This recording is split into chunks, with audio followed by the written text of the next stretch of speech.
O'zbekiston Respublikasi reklama to'g'risidagi qonuniga binoan Raqobatni rivojlantirish va iste'molchilar huquqlarini himoya qilish qo'mitasi reklamaning aylanish sohasida vakolatli davlat organi hisoblanadi. Xususan, Raqobat qo'mitasi vakolati doirasida quyidagi vazifalarni amalga oshiradi. Reklamaning aylanishi sohasidagi yagona davlat siyosatini amalga oshirib, davlat dasturlarini ishlab chiqadi va ijrosini ta'minlaydi.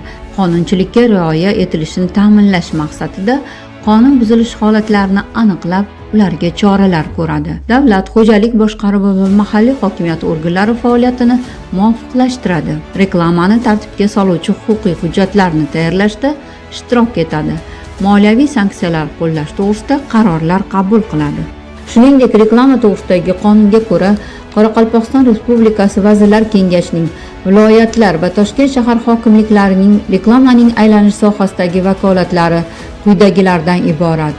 Vakolatli davlat organiga ko'maklashadi, yagona davlat siyosati va davlat dasturlarini amalga oshirishda ishtirok etadi.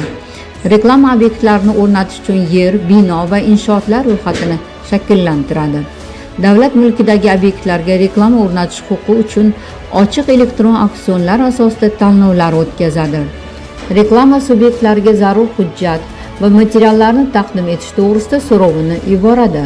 Tashqi reklama va axborot obyektlarining konstruksiyalarining reklama joylari pasportini beradi. Shuningdek, mulkchilik shaklidan qat'iy nazar yer uchastkalariga, binolarga va inshootlarga tashqi reklama hamda axborot obyektlarini konstruksiyalarini o'rnatish uchun shartnomalar tuzadi.